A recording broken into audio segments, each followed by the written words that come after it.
Good morning student, मैं Pramod Kumar Gupta, chemistry teacher, आपका YouTube channel में स्वागत है। बच्चों, क्लास 12th की केमिस्ट्री के केमिकल काइनेटिक्स चैप्टर में आज हमारा 12वां लेक्चर है, जिसमें आज का टॉपिक है अभिक्रिया की कोट और आणविकता में अंतर। तो मैं आप लोगों को पॉइंट टू पॉइंट अभिक्रिया की कोट और आणविकता में अंतर बताने जा रहा हूं। पहला पॉइंट आप लोग सुनिएगा बच्चों। पहला पॉइंट, अभिक्रिया की कोटि प्रयोगों पर आधारित राशि है। इसको हम प्रयोगों द्वारा निर्धारित किए हैं कि अभिक्रिया प्रथम कोट की है, द्वितीय कोट की है, तृतीय कोट की है, जबकि अभिक्रिया की आणविकता प्रयोगों द्वारा आधारित राशि नहीं है, बल्कि हम इसमें रिएक्टेंट को देखकर बता सकते हैं कि उस अभिक्रिया की आणविकता कितनी है। दूसरा पॉइंट क्या है बच्चों, अभिक्रिया की कोटि शून्य हो सकती है, जबकि अभिक्रिया की आणविकता शून्य नहीं होती है।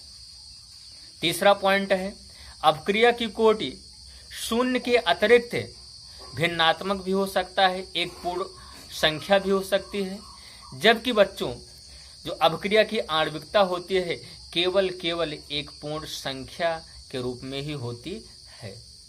ये तो मैंने आप लोगों को अभिक्रिया की कोट और आणविकता में अंतर में मैंने आप लोग 3 पॉइंट बता दिया, इतना ही काफी है। मैं अब आप लोगों को अगला टॉपिक प्रथम कोट की अभिक्रिया का समीकरण बताने जा रहा हूं। प्रथम कोट की अभिक्रिया का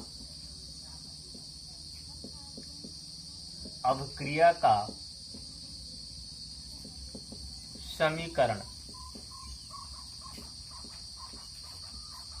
equation of first order of reaction,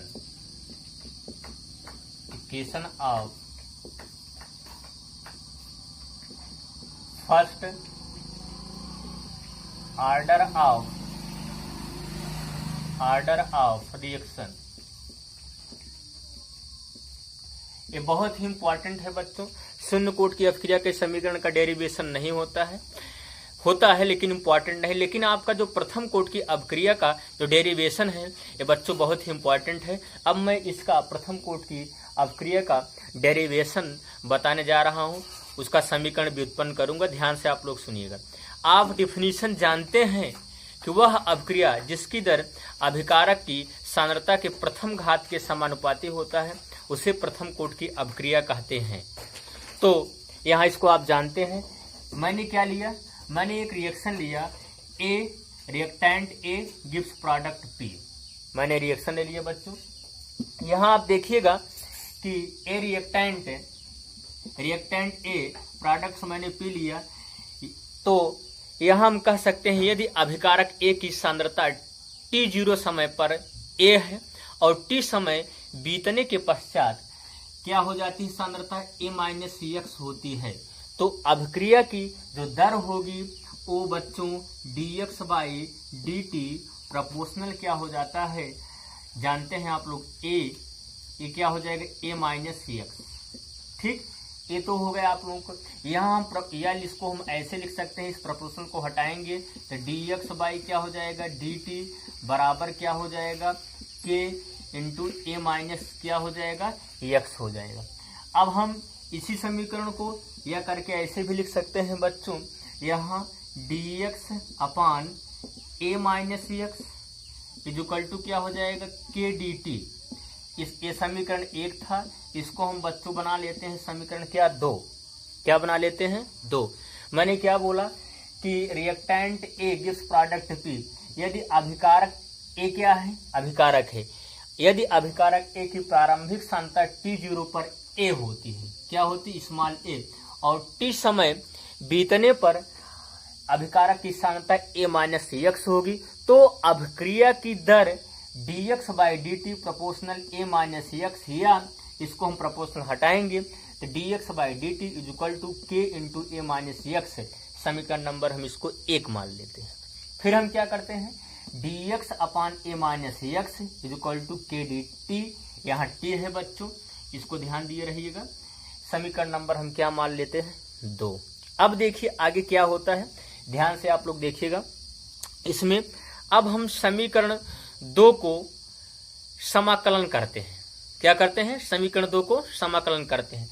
बच्चों हमेशा इसको आप जान लीजिएगा, कांस्टेंट का समाकलन नहीं होता है, कांस्टेंट का समाकलन नहीं होता है। तो हम इसको ऐसे लिख सकते हैं बच्चों, यहाँ समाकलन का एक क्या है, चिन्ह है, यहाँ लोअर लिमिट और क्या होती है, अपर लिमिट। तो यहाँ हम लिख सकते हैं dx अपान क्या लिख सकते हैं, a माइनस एक्स। समीकरण 2 का हम क्या किए हैं, समाकलन किए। तो बराबर क्या हो जाएगा, मैंने क्या कहा, कांस्टेंट का समाकलन नहीं होता है, समाकलन की का नहीं होगा, अर्थात किसका समाकलन होगा, dt का। तो यहाँ हो जाएगा t 0 टाइम हो जाएगा और यहाँ क्या हो जाएगा, t समय हो जाएगा। क्या समय हो जाएगा, t। इसका मतलब ये नीचे क्या दर्शा रहा है, समय दर्शा रहा है। तो t 0 समय पर सांद्रता क्या थी, 0 थी, और t समय पर क्या है, सांद्रता x है। ये हो गया। और यहाँ हम क्या लिख सकते हैं, आगे dt लिख सकते हैं। क्या लिख सकते हैं, dt। जब हम बच्चों इस समीकरण का समाकलन किए तो समाकलन करने के पश्चात हमें यह प्राप्त होता है, देखिएगा, minus l n into a minus x is equal to k t, और क्या प्राप्त होता है, प्लस आई। इसको आप लोग थोड़ा याद करना पड़ेगा। अंक है, आई क्या है, एक स्थिरांक है, जिसे क्या बोलते हैं, समाकलन स्थिरांक कहते हैं। क्या कहते हैं बच्चों, समाकलन स्थिरांक।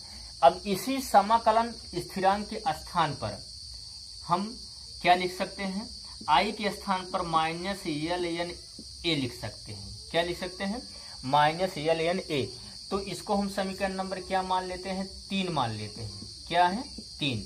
तो अब इस आई के मान को, अर्थात समाकलन स्थिरांक के मान को हम समीकरण नंबर किस में रख रहे हैं, 3 में रख रहे हैं। तो यहाँ देखिएगा, यह करके हम ऐसे लिख दिए, minus l n into a minus x is equal to k t, और यहाँ माइनस है, मैंने क्या लिखा, माइनस लिखा है इसके स्थान पर, आई के स्थान पर। तो यहाँ जब हम बच्चों माइनस लिखेंगे तो माइनस क्या लिखेंगे, एल एन ए लिखेंगे।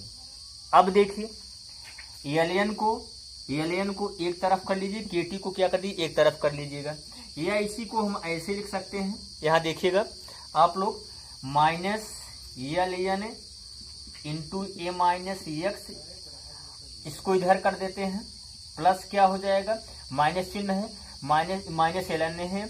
जब माइनस एल एन बराबर की क्या आ जाएगा, बाईं तरफ आ जाएगा, तो क्या हो जाएगा, चिन्ह बदल जाएगा, अर्थात माइनस क्या हो जाएगा, plus l n a is equal to हम क्या लिख सकते हैं, के टी लिख सकते हैं। क्या लिख सकते हैं बच्चों, के टी। अब यहाँ नीचे आपको नहीं दिखाई देगा, देखिए हम ऊपर चलते हैं, यहाँ लिखते हैं। अब यहाँ हम एल एन को एक तरफ किए हैं, तो इस समीकरण को या करके हम ऐसे भी लिख सकते हैं, प्लस चिन्ह पहले कर दीजिएगा, आगे कर दीजिएगा, एल एन ए, और यहाँ क्या है, माइनस है, minus l n into a minus x बराबर क्या हो जाएगा बच्चों, के टी हो जाएगा। क्या हो जाएगा, के टी। अब आप एक चीज जानते हैं बच्चों, क्या जानते हैं, लाग यम अपान यन बराबर आप जानते हैं लाग यम माइनस क्या होता है, लाग यन होता है। इस तरीके से होता है। तो यहाँ क्या है, लाग यम है और माइनस क्या है, लाग यन है। तो यम के स्थान, लाग यम के स्थान क्या है, एल एन ए है, और माइनस लाग यन के स्थान क्या है, एल एन ए है। जिसका मतलब हम एल एन अपान क्या लिख सकते हैं, इसी समीकरण को, या हम एल एन अपान एल एन इंटू ए अपान ए माइनस एक्स लिख सकते हैं। एल एन दोनों में क्या है, कॉमन हम ले लिए हैं, एल एन को यहाँ कर दिए हैं, तो हम यहाँ ए बचा हुआ है और यहाँ क्या बचा हुआ है, ए माइनस एक्स। इसी को मैंने क्या लिखे, ए माइनस एक्स लिख, ए अपान ए माइनस एक्स लिख दिया, बराबर मैंने क्या लिखा, के टी लिख दिया। क्या लिख दिया, के टी। अब इस समीकरण को हम क्या मान लेते हैं, 4। क्या मान लेते हैं, 4। अब इस समीकरण 4 को लॉगरिथम के रूप में लिखते हैं। किसके रूप में, लॉगरिथम के रूप में। जब बच्चों किसी भी समीकरण का लॉगरिथम के रूप में लिखा जाता है तो एल एन का मान वहां लिखेंगे, तो जब हम लॉगरिथम के रूप में लिखेंगे तो एल एन बराबर हो जाएगा 2.303 log 2 क्या हो जाएगा, 10।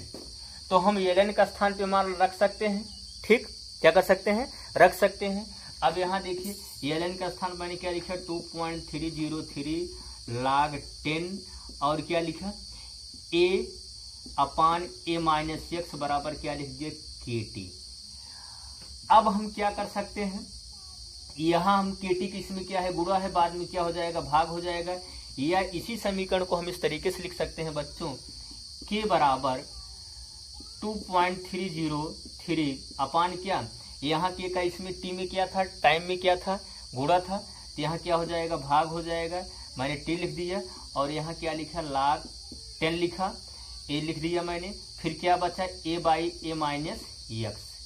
यही आपका जो समीकरण है इसको हम 5 मान लेते हैं, और यही जो 5 समीकरण है यही प्रथम कोटि की अभिक्रिया का क्या है समीकरण है। बच्चों आज के लिए बस इतना ही। Thank you. जय हिंद जय भारत। मैं आप लोगों को अगले टर्न पर अर्धायु के विषय में बताऊंगा। Thank you. जय हिंद जय भारत।